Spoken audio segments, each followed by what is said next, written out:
Welcome to another episode of Tools, Talents, and Techniques. And today we're just going to jump right into it with Tonya Torosian. So welcome to the show, Tanya. Hi, welcome. Thank you so much for having me. I'm excited to be able to share a little bit about Promises2Kids and my journey there. Yeah, so we want to talk about more than just Promises to Kids. We want to talk about you and your journey and everything that you've learned and you've experienced so far. So could you just briefly just let our listeners know your name and a little bit about your title and what you do? Sure. So I'm Tonya Torosian. I'm the current CEO for Promises2Kids. It's a foster care support agency located in San Diego. And so let's talk about the Tanya origin story. Where did you start? Like, where did you grow up? Where are you from originally?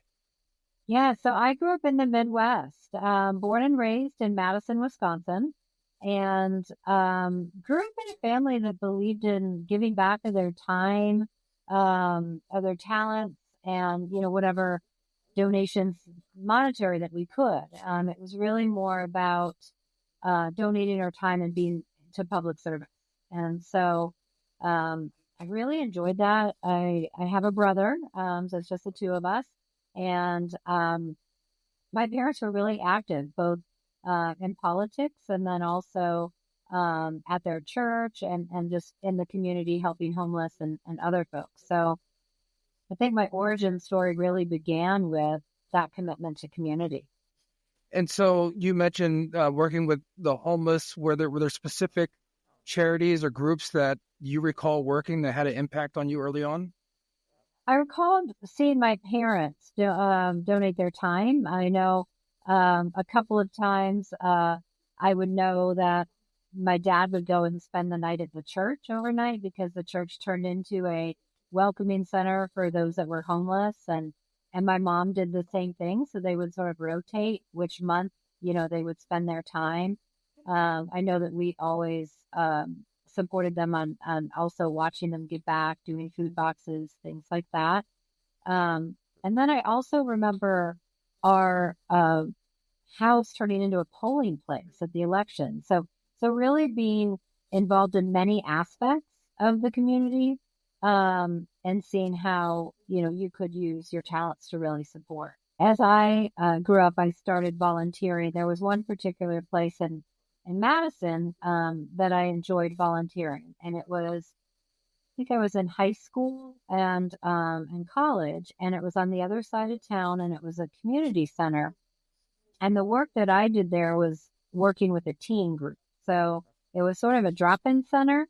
So multi-use, we did hanging out and games and all of that. But then there were also things around making sure that youth, had support, had mentorship. There was community meals. There was making sure that, I guess, that everybody there was helping them and their family in general and anything that needed. So I remember that being impactful to me because we were close in age, myself to a lot of the teens that were there, and seeing that they may have had a different upbringing or different opportunities, but recognizing that everybody just wants the same thing. They all want a better life for themselves, their kids, and they really want to be confident, want to feel loved. And so it was a really eye-opening experience. Yeah. And you're realizing this at such a young age. Did you take this into account when you were going to college and you're thinking about your major? Like what were your field of study and what were you thinking that you wanted to do as a grown-up? Yeah, it was really impactful because I didn't go into I wasn't one of those young people who in high school I was saying I want to do this career. It was just sort of evolutionary based on these experiences. But in college, I noticed a couple of things. One, where I excelled was more on social sciences, psychology, human development. So those courses I excelled in, I think, because that's where my interest was. I was very interested in sociology and why people do what they do and what support you can provide and intervention, and not so strong in math and some of those other components. So I think both where I was successful academically shaped my field of study, but then really being interested in and having this equity lens of those young people that I was volunteering with, just seeing that from the beginning, there's a difference. You are you have opportunities or you may not have opportunities. And just seeing that to me was never fair and didn't make sense. Everybody should have an equal opportunity to do with what you can. And it became clear to me when I stepped outside of my family and my community to see that wasn't the same for everybody. So what was your major in college? My major was social welfare. So social welfare. Okay. And I went back and got my master's in social work administration. And I don't want to skip steps in your journey here too, but now because you're the CEO of, such an amazing organization, there's a business aspect to this as well. Like you need to see things at a different level. In hindsight, do you ever think of like, oh, I could have taken a couple more of these classes here or there? Just what is your take on that? Yeah, it's interesting because I originally, so from there, my first job out of college was social work. And that's really where and it was social work with foster care. And it was the first time I heard about foster care. And I think that's what really committed me to this field. And originally I thought, oh, I'll be a therapist for these young people, help them heal from their trauma. And when I went to enroll in my master's program, it was pretty clear both to my professors and to me that wasn't the path for me. The path was, yes, social work, but it was from an administrative point of view. So my master's degree transitioned into a master's in social work, but administrative and community practice. So I did really dig deep into the courses that would be running the business of nonprofits. And I liked that. I liked the idea of, which is funny because I said I didn't do well in math, but I love budget. It tells you how to figure out not only where you're placing your true emphasis, like where are you putting your time, where are you putting your money? That tells me what's important to you. And so really looking at that, and also figuring out there's a number of ways for nonprofits to be extremely successful if they run their nonprofit, in my mind, like a business, right? Yes, it is important to still look at mission first, but nonprofits, in my perspective, should be run very much like a for-profit business, just understanding that the profit is really the mission, right? It's really what we're giving back to individuals. So I would love for you to just take a minute to talk a little bit about, Promises2Kids and what the organization is as a whole. And I have a lot, because I've worked, alongside you and, with you and under and with the foster youth. So I would love to just, as a starting point, just talk a little bit more about Promises2Kids, what it is. Yeah. So Promises2Kids will be celebrating its 45th year next year. And it was originally founded by 3 local San Diegans, and they were volunteers themselves and looking at how do we support children who are going through the former emergency shelter for abused and neglected kids. And what they learned along the way is that what our county was providing to them as their first stop, I guess, out of an abusive situation was not reflective of how they felt children needed to be cared for. It was too small. It was run down. And the answer from the government was, well, we don't have money to do anything else. So these 3 individuals banded together to raise, it was $13 million at that time. That was a huge amount of money. And the county donated the land, and we built what today is called Polinsky Children's Center. So we don't run or operate or determine what happens at Polinsky. We just enabled it by providing the facility. now, fast forward, we provide our own programming. So I like to say that Promises to Kids fills sort of those gaps that are left behind by an imperfect system of foster care. I would love to say that when a child comes into foster care, their life is improved, they're now safe, and everything is wonderful. But the reality is, it isn't. And there's a whole host of reasons as why. But I would say the biggest reason is that a government entity, an organization cannot replace the role of a parent and a caregiver. And so whenever that happens, there's no way to provide that love, that support consistently and everything individualized that somebody needs. So there's gaps. So Promises to comes in to fill those. So I know I kind of jumped over some of your career path, but I think it's important to give this context on where we're going with this. What was your first exposure to the organization of Promises to Kids? Do you recall how you first came across the organization? I do. I was working for another foster care agency at the time, Walden Family Services. And at that time, that organization was, and still does, is working on finding foster families and then training and supporting them and placing children. So managing that process. And I loved the organization, but I'd heard about Promises to Kids, which at that time was under our original name, Child Abuse Prevention Foundation. And I heard about it because in those early years, Promises to Kids was providing grants to other nonprofits that supported foster children. So we had received a grant because I was writing to support some program design that I was doing at Walden. And I heard about it and I was blown away by the impact that Promises to Kids was making across the community with a number of partners just for the betterment of these children. And so I was intrigued.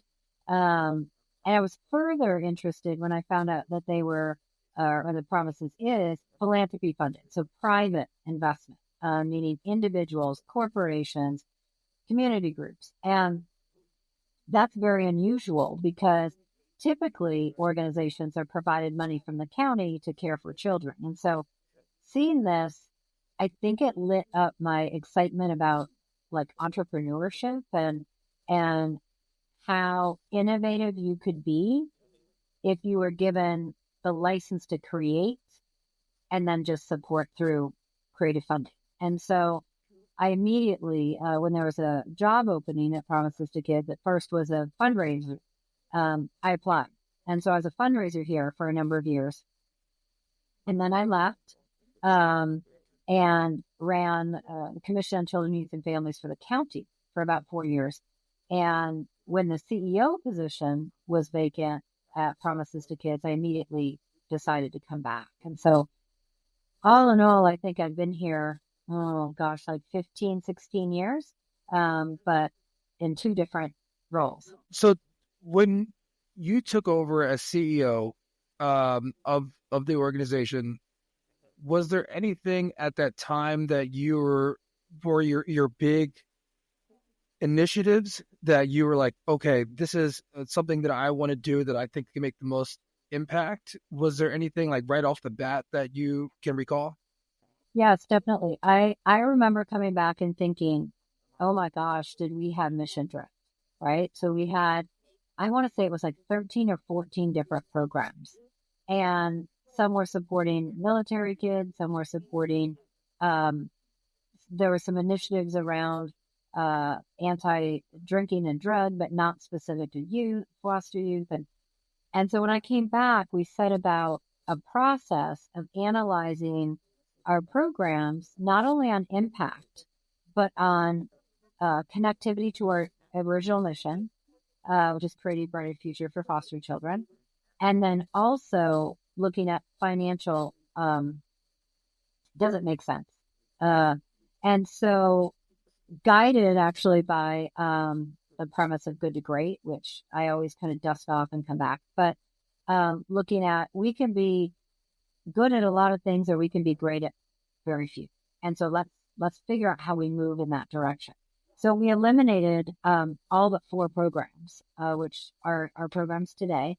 And that helped us not only free up energy, but be clear on what we do, really hone in on those programs. And so once we did that, I decided that based on research, but also based on experience, the single most important thing to somebody who's in foster care is having a positive adult role model that they can turn to.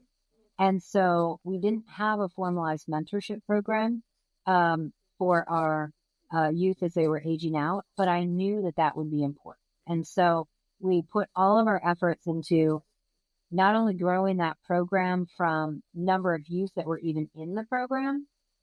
At the time, there were 30 youth to now there's 320, but also developing a mentorship program so that when we would be out of their lives, right, and when other social workers would be gone, they could look around and know that somebody was just there for them. So that was my. When you decide to be more narrowly focused on things that are going to have the biggest impact, was there any other organizations that you worked with or people that you worked with that you either worked with or alongside that? Because again, if you're like, hey, we do all these things, but let's focus on these, what happened to the rest of the programs? Did anybody else pick up that slack?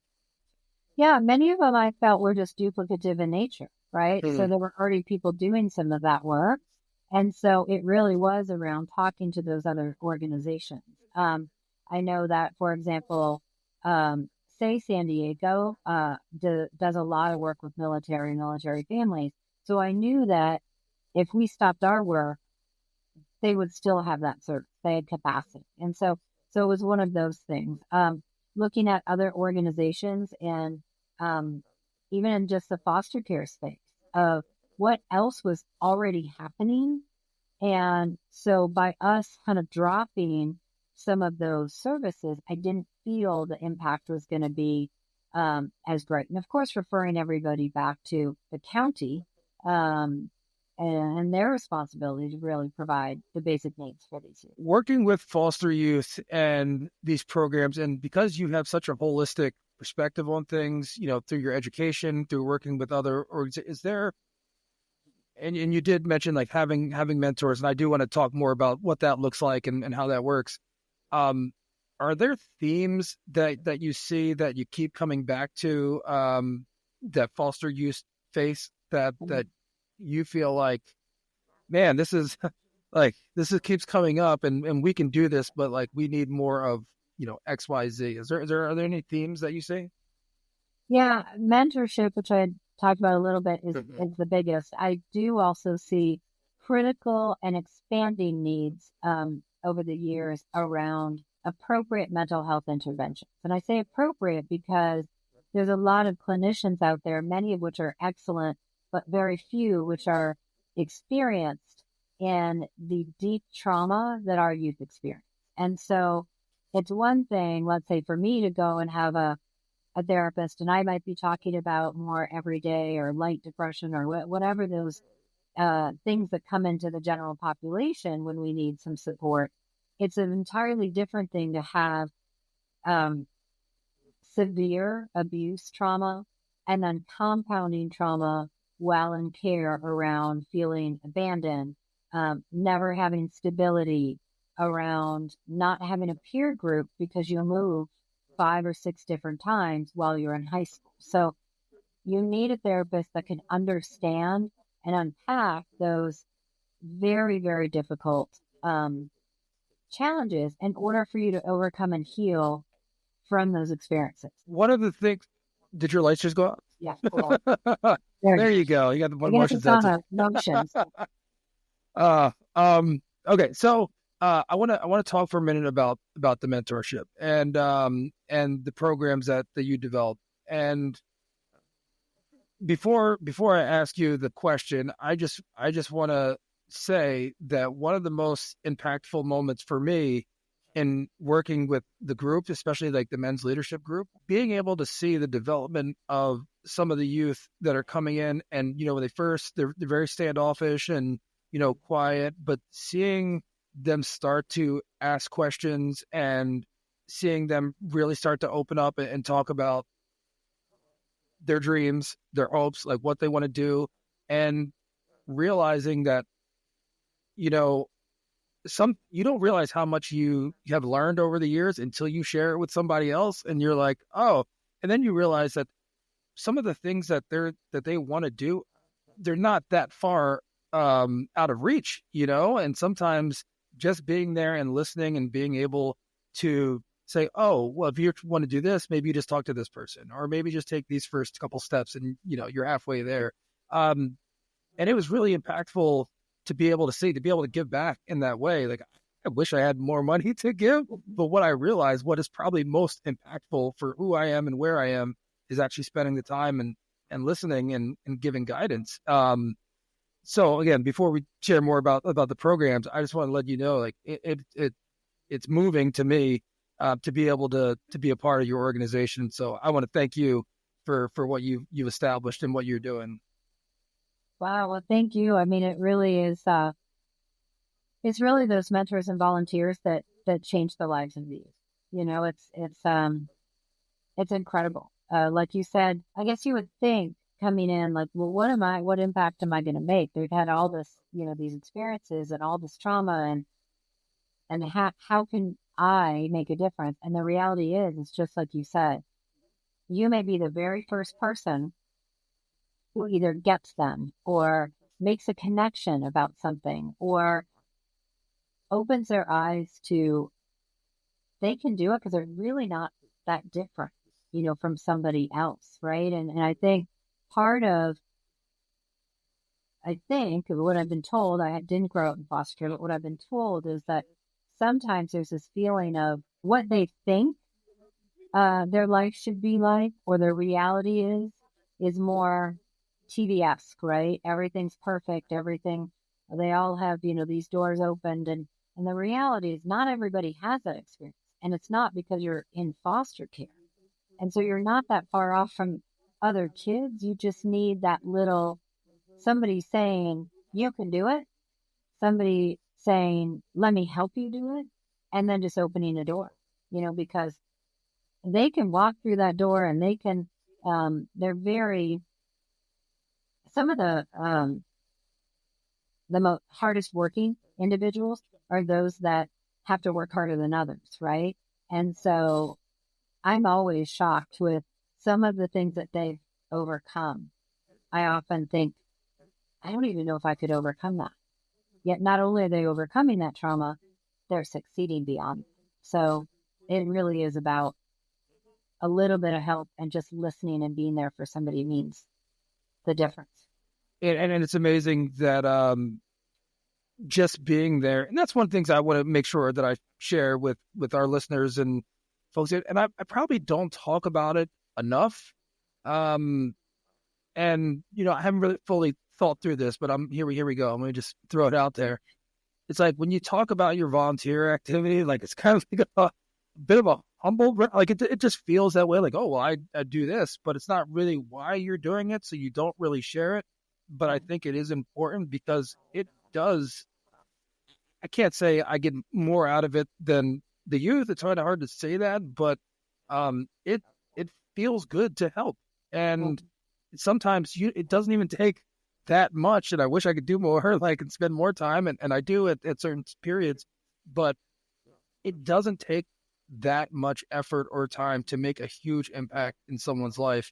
But sometimes people just don't know where to start. So, I mean, I guess I'll kind of make this a commercial for Promises to Kids. I would say, like, if you have questions about it, like, please reach out to me and I'll get you in touch with the right people, because like everything with not just Promises to Kids, but so many organizations are doing great things, and it doesn't take that much time or effort to make a huge impact in the community. That's true. And volunteerism can look different for everybody, right? It could be being a one-on-one mentor. It could be, volunteering at the local shelter. So, I mean, it could be whatever you have the capacity and the time for and the interest in. it all makes a big impact, whether, it's 2 hours a month or 20 hours a month. It's very impactful. And like you said, and I shared it too when I was volunteering at that community center. I got more out of it than I think the young people. Now, they may say they got more out of it than we do, right? But it really is a mutually beneficial relationship. Is there anything that you mentioned before about the mental health aspect and working around that and how you make that impact? Is there anything else that you're really looking forward to in your strategic direction and going forward and the different programs that you're implementing?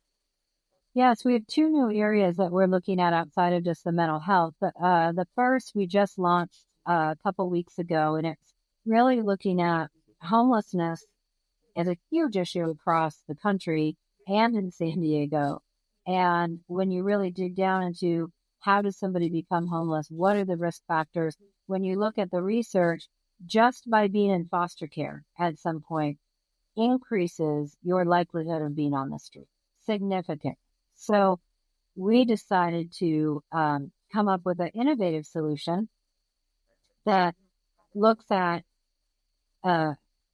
cash support for some of these individuals, as well as full scope case management, mental health, and other support services. Because if you don't have enough money to pay the rent, I could give you counseling all day, but you don't have enough money to pay the rent. So that's why we're looking at two things where we provide the young people a stipend every month so that they can at least figure out how to stay afloat financially while they're working on things like mental health, career training, getting them into educational opportunities or vocational training that will then help them raise their earning potential over time so that by the time the financial support stops, they're no longer going to be at a loss because they've raised their earning potential. So for me, I'm looking at it as a prevention-based piece. In San Diego County, we're making progress on getting people off the street. I know it seems like a daunting task, but, they're bringing, let's say for 13 people to shelter. Well, guess what? For every 13 that are coming off the street, 16 are going on. So we're not making headway. So my goal was I want to go upstream and prevent this high-risk group from ever getting onto the street. Oh. So that's one program that I'm really excited about. And we'll start with 50 young people, and it's a 2-year project so that we could see that growth in their earnings. The other thing is looking at childcare. So if you think about if you grew up in foster care, you were victims of abuse by those who were caring for you. You look at being a parent very differently, I think, than others. One, you absolutely want to do anything in your power to not repeat that cycle, right? That's the driving force. Nobody ever wants their child to go through what they went through. However, oftentimes you see the cycle repeating because there's a lack of support and a lack of role modeling and access to resources. Foster youth sometimes we mentioned about mentorship and that importance. They're really on their own. They don't have a good peer support group because they've moved a lot. They don't have an adult support network, and they certainly don't have positive role models when it comes to parenting. So they're at a loss. So we're doing parent education, and then we're looking at having a wraparound service, childcare, so they can leave their children somewhere where they feel safe while they go and get their education, work, and then come back and have things like parent support groups, coaching, community meals, therapy, all of those things that can exist in an environment where we're building a community around. When you're implementing this program or these programs, how does your team work through this? Like because you're talking about tackling some enormous challenges, right? Yeah. And you're like, okay, this is what we're going to do. We're going to do it like this. How How are you? Who are you working with on your team? Is it like a 4-person, 5? Or like what does that look like structurally? Well, first we start with our youth. I do dinner with the CEO quarterly. I invite any and every youth that we serve to come and tell me what do they like about what we're doing, what don't they like, where are the gaps, and what are their ideas. Because I feel like I can come up with something that I think will work, but if nobody needs it or they don't feel like it will work of the people that we're trying to serve, then it shouldn't be happening. So we start with youth. And then we look at, I have a wonderful COO. She's been here forever, Stephanie Ortega. She's been here 18 years. So she and I do a lot of our dreaming together and envisioning. And then we have Rashida Ilmio, who does our show director of programs. And she's amazing, works great with the kids, knows what they need. And then we have our fundraising team. And so all of us get together and really look at what are the youth needs that we're seeing. And then in the community, where are the gaps and what are other people doing? And then we sort of overlay all of that together and figure out where's our niche here? And is there a place for us to provide it, or is somebody doing it, or somebody else should do it? And when the answer is that we should do it, then we just start designing and rolling it out. So I'm glad you brought up the rest of your team, and shout out Rashida. I mean, there's been a couple of programs that I've been in with her, and yeah, she's amazing. She does a great job. So shout out to Rashida. I really like about what you said about the meeting with the CEO and hearing it from the people that are being served. I think that's so important to have that open door, that open dialogue, because yeah, that's what it's about. And if you don't have that, you're really missing out on a big chunk on purpose and how you can execute. Yes, there's been a couple of times where I'm thinking, I've got the solution and this is it and this is what they need. And we go to dinner and I find out they don't need that. They have it somewhere else. I'm like, really? Really? And I just went to a group of funders, actually, we were talking about gaps. And I happened to offhandedly mention how if you were in foster care, your education is paid for. And these were funders who were, I think, about ready to fund an organization or something around college scholarships. And they really leaned in and they said, wait a minute. You mean it's paid for? I said, yes, it's a Pell Grant. There's a checkbox on the student financial aid form. And if you were in foster care and you have exited out, your 4-year university education is paid for. And oftentimes, your community college. And that's a prime example of people's perception of, what the need isn't reality. And so, I remember when I was thinking about it, I'm like, oh, well, if that's taken care of, what do you need? And so really looking at, well, the need is sometimes housing in San Diego, it's not enough what you're getting. So there's a gap there. Or sometimes you actually just need food, right? Because there's not, you don't have a kitchen, you don't have this, you don't have that. You could be, hungry, but able to make your education. So it's really listening to those youth and saying, I have the resource over here, but there's a gap here. You've been so proficient in your career and the things that you've done. Have there been any people that you've met in the past, let's call it 20 years, that stand out that you're like, these are other rock stars that I'm so glad I met? Present company excluded. You don't have to name me. But seriously, no. Are there other people that you've met along the way that have really helped guide you? Or that you bounced ideas off of, or other people that you're like, you know what, this person made a big impact in my life? Yeah, there's been a number of folks like point in time that have been critically important. One of which was actually, I mentioned when I worked at Weldon Family Services, my CEO at the time.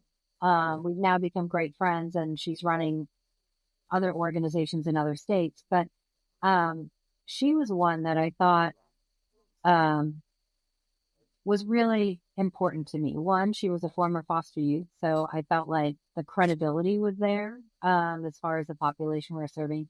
And then two, nothing really was a no for her. It always was well, how would we get that done? And so, that was really important to me. So I always think about things that way because sometimes I'll have an idea and somebody will say no. And I think the answer is, I don't accept that. Like, no is either a not now, it's not the right time, or we haven't thought it through, but it's not a no. It's really, how do I get to the yes?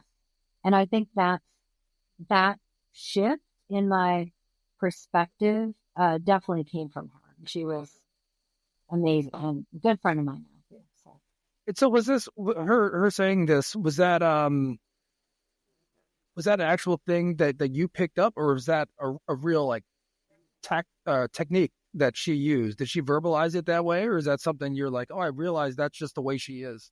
yeah, she didn't verbalize it the same way that I'm saying, but it was always that's what I got from it. Because, Yeah. for example, she wanted to develop. Um, there used to be mental health providers, and then there were placement providers, so the foster families, and then there were providers that did other services. And she took the agency and said, well, there's no reason why we wouldn't also be a mental health provider for the kids that we serve, and kind of approached it of, I know there's silos, but why don't we just apply to be that too? And it was the first mental health contract that she actually was able uh, to get for a foster family agency. So I remember her going through that process, and it was, at first it was like, no, you can't do that. We have these other providers. And it took some time.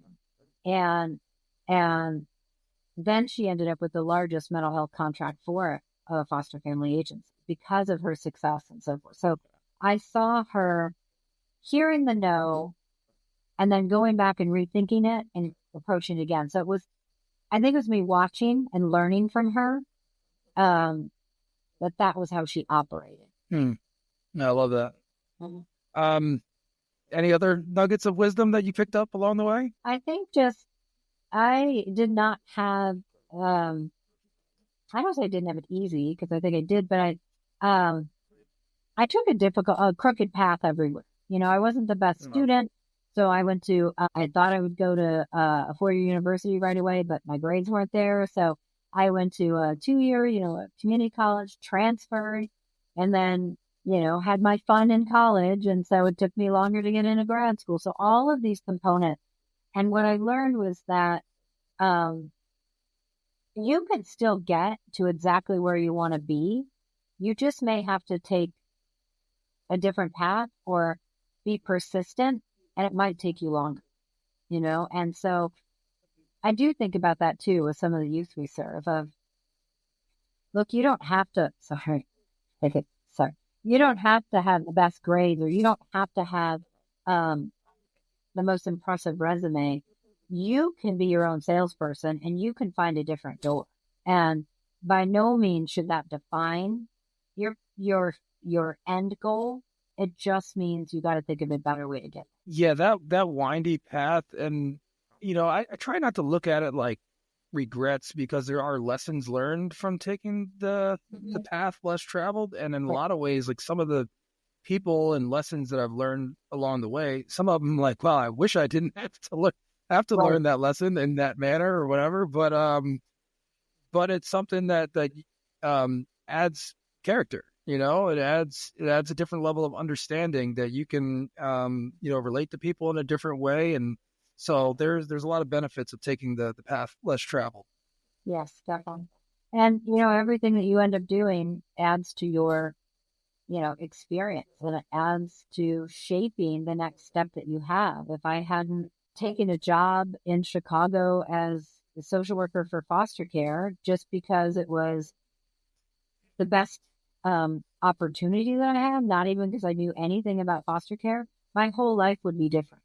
I wouldn't have met those young people that imprinted sort of their pain and their stories on my heart, in which now I can't ever imagine not working for foster, so there's something to be said about enjoying and understanding the reason why you're in the place you are, and that it will lead you to the next place you should be. Yeah, and embracing that. It's something that I think about. I think about it often, and how to change your mindset to when you're going through a challenging time is to really think, how does this serve me? Like, how is this going to help me and others around me later on if I just embrace the challenge or embrace the pain, or whatever it is, And so I do think about that often and try to stay present with things, and I think that's really important. So listen, you've been gracious with your time. I want to thank you for your time and all the efforts that you put forward. And so in these last couple of minutes, and I'm going to include all of the information for Promises to Kids and your information, how to be involved, how to donate, how to give. I'll include all that in the show notes. But is there anything that you want to share before we get out of here?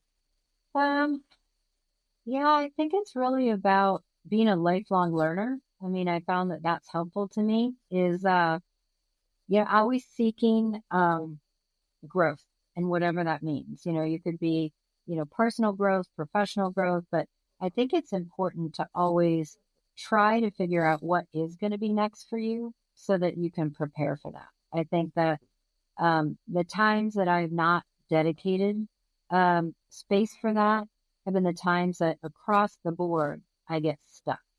And so that's really just my try to be committed to myself of I've got to be growing in some space in my life. You stop learning, you stop growing. It's true. Love it. Tanya, thank you so much. I appreciate your time and appreciate everything that you do. Thank you. And thanks for all your dedication and volunteers. And I appreciate it.